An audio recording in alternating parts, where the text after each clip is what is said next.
नमस्कार दोस्तों, बहुत बहुत स्वागत है आप सभी का आपके अपने YouTube चैनल फोकस एयर में।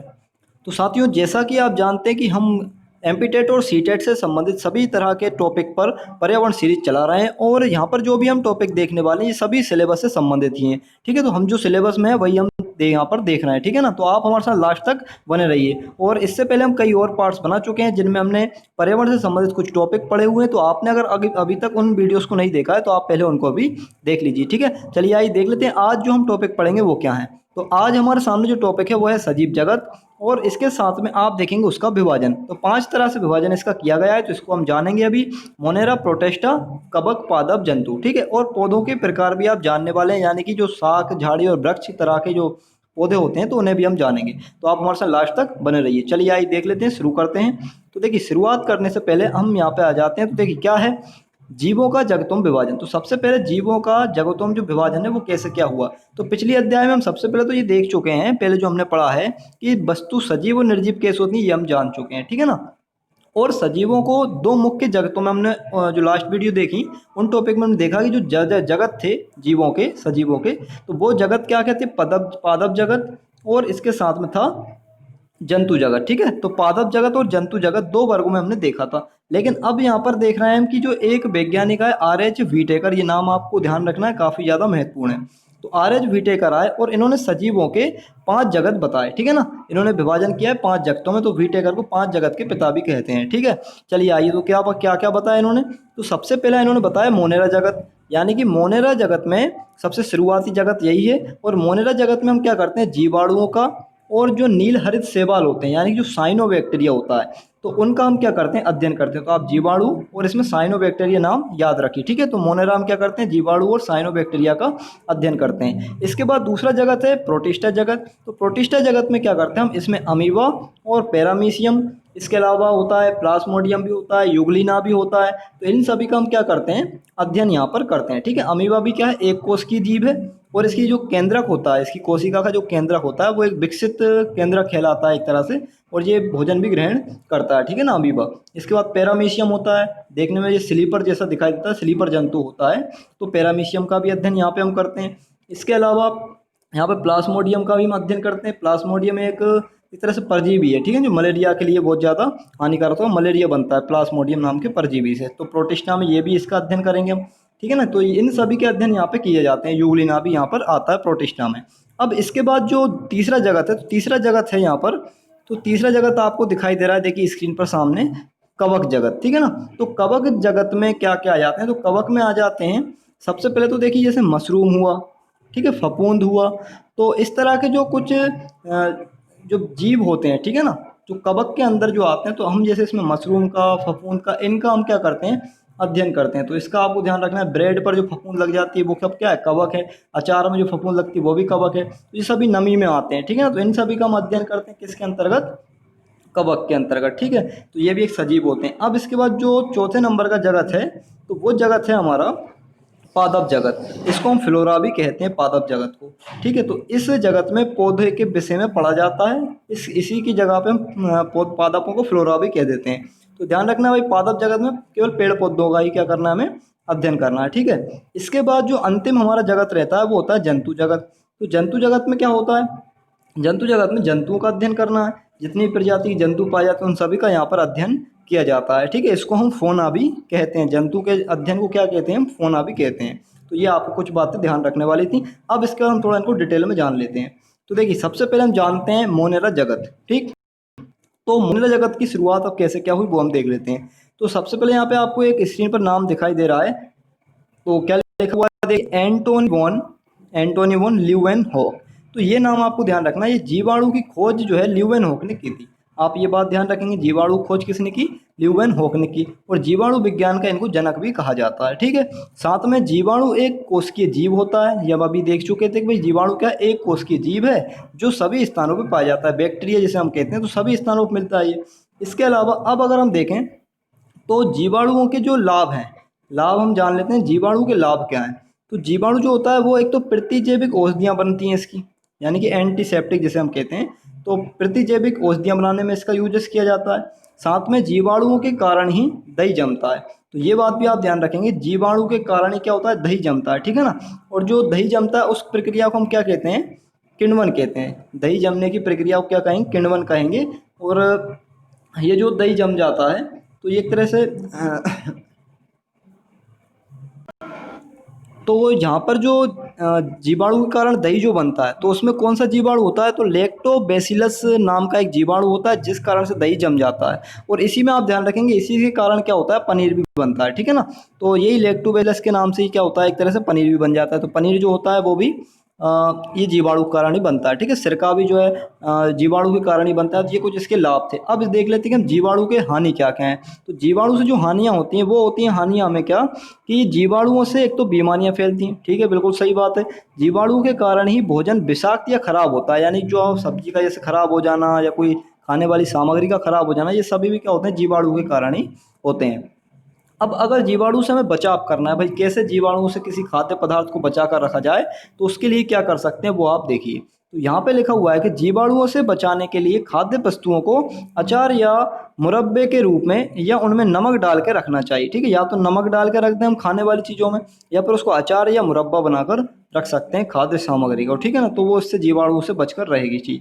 इसके बाद जीवाणुओं से बचाने के लिए चीज़ों को कोल्ड स्टोरेज में भी रखा जा सकता है, यानी कि जो भी खाद्य सामग्री है उसको आप ठंडी जगह पर रख दीजिए, जिससे क्या होगा, उस पर जीवाणु अपना काम नहीं कर पाएंगे, जीवाणु उस पर ग्रहण एक तरह से नहीं लग पाएंगे, ठीक है ना, ऐसा हम कह सकते हैं, बैक्टीरिया वहाँ पर नहीं लग पाएगा।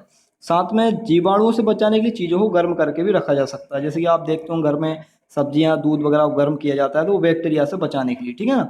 चलिए इसके बाद देख लेते हैं हम, आगे है प्रोटिस्टा जगत। तो अब प्रोटिस्टा जगत में क्या होगा, तो देखिए प्रोटिस्टा जगत क्या होता है, इसमें क्या है। अब प्रोटिस्टा जगत में रहता है क्या, कि एक तो अमीबा का, और हम इसमें पैरामीशियम, यूग्लिना, प्लाज्मोडियम, इनका सभी का अध्ययन करते हैं। और इस जगत में मुख्य रूप से जल पाए जाते हैं, ठीक है ना। ये सभी जल में पाए जाते हैं। प्रोटिस्टा जगत में जो भी जीव आते हैं वो सभी जल में पाए जाते हैं। इसमें स्वपोषी भी रहते हैं और कुछ विषमपोषी भी रहते हैं, ठीक है ना। तो जैसे स्वपोषी में अब कौन कौन आ जाएगा, अमीबा आ जा सकता है, ठीक है। इसके बाद और भी जैसे कि तो स्वपोषी और विषमपोषी इसमें आएंगे। अमीबा, पैरामीशियम आदि का अध्ययन करते हैं और ये बीमारियां फैलाते हैं। इनका मेन काम क्या होता है, सभी का प्रोटोजोआ वगैरह जो होते हैं ये प्रोटोजोआ कहलाते हैं। अमीबा हुआ, पैरामीशियम हुआ, ये सभी क्या है, प्रोटोजोआ। प्रोटोजोआ का मतलब होता है प्रथम जंतु, ठीक है, जो शुरुआत में जंतु बने वो सब यही बने थे। तो इनसे बीमारियां फैलती हैं, ये आपको ध्यान रखना है, प्रोटिस्टा जगत है ये। इसके बाद आगे हम देखेंगे यहाँ पे कवक जगत। तो अब कवक जगत में क्या होगा, तो देखिए कवक जगत जो होता है ये फफूंद वाला जगत है एक तरह से, ठीक है। इसमें फफूंद, मशरूम आदि का अध्ययन ज़्यादा किया जाता है। तो ये होते हैं बहुकोश की। तो कवक जो होता है भाई वो क्या होता है, बहुकोश की होता है, यानी कि इसकी जो कोशिका होती है वो कैसी होती है, विकसित होती है। इसके अंदर जो केंद्रक पाया जाता है वो विकसित होता है, और जब वो विकसित होता है तो वो अपना विभाजन भी कर सकता है, यानी उसके जैसी कई तरह की कोशिकाएं भी बना सकता है, ठीक है। इससे क्या होता है, कोशिकाएं जब ज़्यादा बनेंगी तो ऑटोमेटिक जो है बहुकोशिकीय जीव बन जाता है, ठीक है। और वो सारी क्रियाएं करता है। ये मुख्य रूप से गर्म एवं आर्द्र स्थानों पर पाए जाते हैं, गर्म और आर्द्र, ठीक है। गर्म या ठंडी वाली जगहों पर, नमी वाली जगहों पर कवक ज़्यादातर देखने को आपको मिलेगा, ठीक है। अब कवक आप समझ गए, फफूंद की बात हो रही है यहाँ पर, जैसे आपने अचार में लगी हुई देखी होगी फफूंद। इसके अलावा ब्रेड पर, रोटी पर जो फफूंद पड़ जाती है वो सब कवक होता है। इसके अलावा आप देखेंगे अब यहाँ पे कवक से लाभ क्या क्या होते हैं, यानी अब कवक का लाभ क्या है। तो देखिए कवकों से प्रतिजैविक औषधियाँ बनती हैं, ठीक है। एंटीसेप्टिक जो औषधियाँ होती हैं वो सब हमसे बनाते हैं, ठीक है। प्रतिजैविक औषधियाँ बनाने में कवक का यूज किया जाता है। साथ ही कुछ कवक भोजन के रूप में भी प्रयोग किए जाते हैं, जैसे कि मशरूम है। तो मशरूम को खाया भी जाता है, ये आप ध्यान रखेंगे। जो मशरूम होता है उसको हम खाते भी हैं, ठीक है ना, मतलब भोजन के रूप में भी वो यूज किया जाता है। तो ये आप कुछ ध्यान रखेंगे। इसके बाद खमीर, यानी कि यीस्ट होता है, जो यीस्ट, ठीक है ना। ये आपको क्लियर दिखाई नहीं दे रहा है, देखिए अब देखिए यहाँ पे तो यीस्ट लिखा हुआ है, यानी खमीर जो होता है ये एक कवक है। और जिसका उपयोग हम क्या करते हैं, बेकरी उद्योग में करते हैं। इसका उपयोग कहाँ पे करते हैं, बेकरी उद्योग होता है, ठीक है। खमीर एक तरह से खाने वाली चीज़ है ये भी। यीस्ट जो होता है एक तरह से ये पाउडर रूप में भी आता है, ठीक है। इससे शायद ब्रेड भी हम कह सकते हैं, ब्रेड भी बनती है खमीर से, ठीक है ना। तो ये इस तरह से यूज में आता है। अब इसके बाद इसकी जो कवक से जो हानियां हैं तो वो हम देख लेते हैं, हानियां क्या क्या हो रही हैं कवक से। तो कवकों से एक तो बीमारियां फैलती हैं, ठीक है, बीमारियां फैलाती हैं बिल्कुल ये चीज़ें, ठीक है ना। इसके बाद कवक जीवों को खराब कर देता है, सॉरी चीज़ों को खराब कर देता है। जो कवक होता है वो चीज़ों को खराब कर देता है। जीवाणुओं एवं कवकों को पृथ्वी का अपमार्जक कहते हैं, ठीक है ना।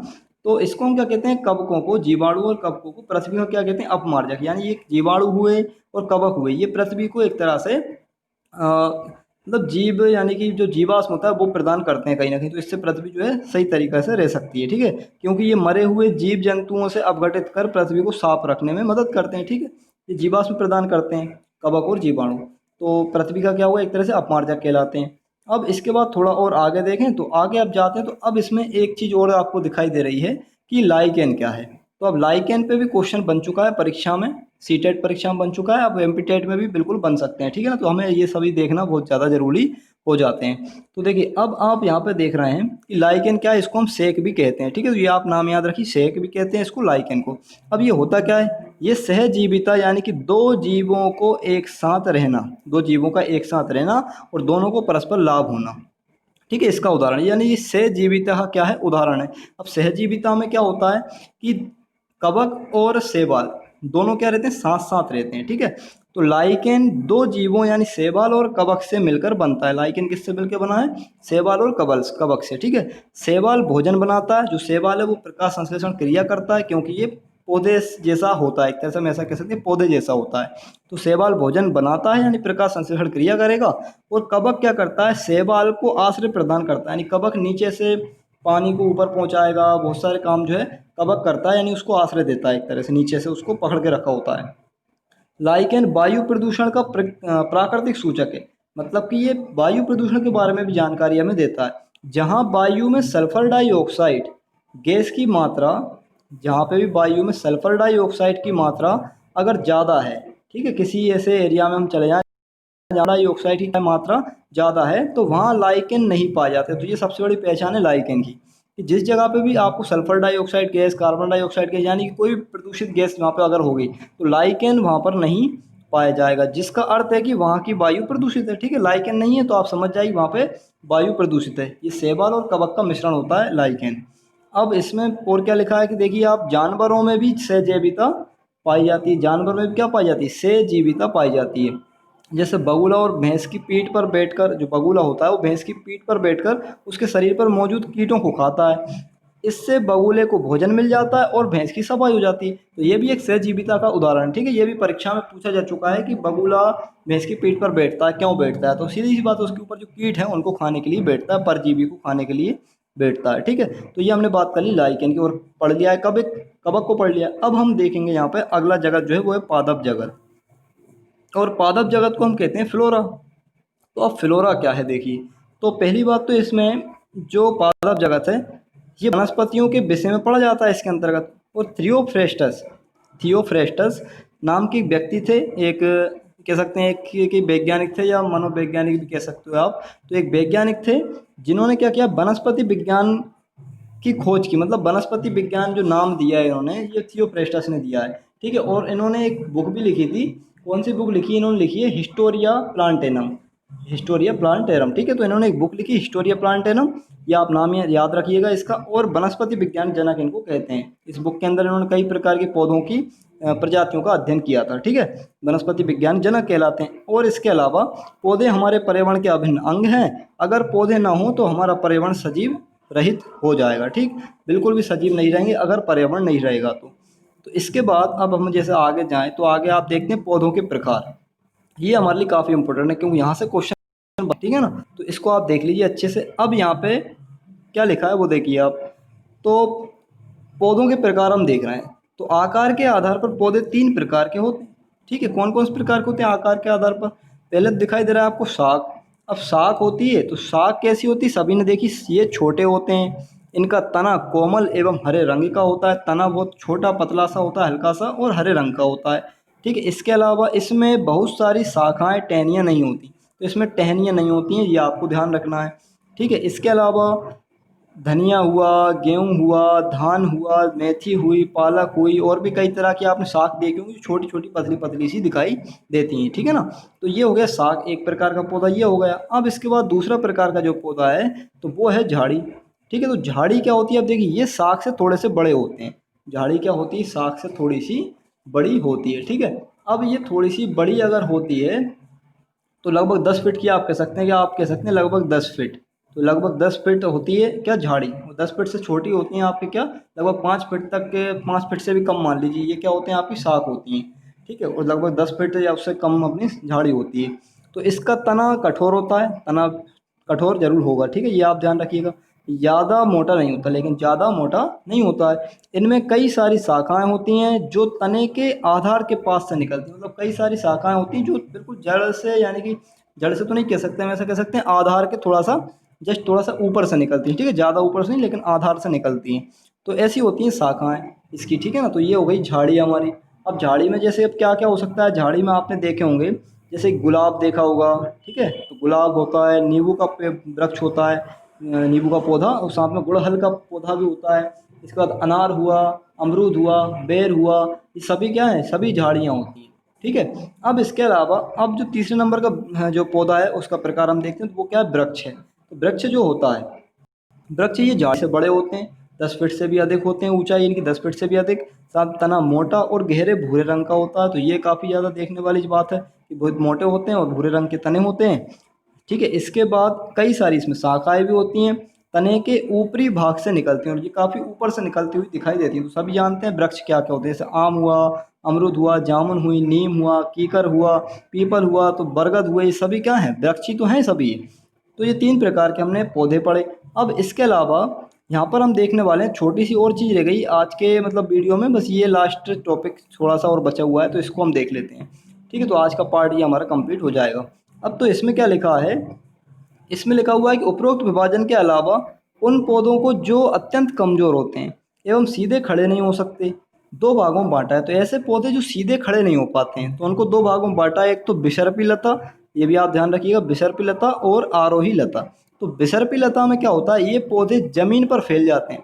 बिसर्पी लता कैसी होती है, जो जमीन पर फैल जाते हैं, जैसे आपने देखा वो पुदीना का पौधा, तरबूज, खरबूजा, खीरा, कद्दू, इस तरह से ये कई तरह की बेल जो हम कहते हैं, बेल जो चढ़ जाती है ऊपर या छत पे डली होती हैं, तो इस तरह से आप मान सकते हैं कि बिसर्पी लता ये होती हैं जो जब सीधी नहीं खड़ी हो सकती, ठीक है ना। और आरोही लता क्या होती है भाई, आरोही लता में ये किसी ढांचे की सहायता से ऊपर चढ़ जाती है, यानी कि इसको आप किसी की सहायता से अगर ऊपर चढ़ाना चाहें, एक स्टेम दे दें इसको, तो उसको पकड़ते हुए ये सीधी सीधी ऊपर पहुंच जाए, जैसे मनी प्लांट हुआ, मटर हुआ, ये किसी की सहायता से, किसी ढांचे की सहायता से ऊपर चढ़ जाती है, ठीक है।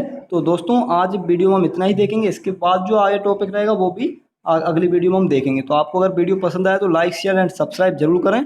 बहुत बहुत धन्यवाद आप सभी का।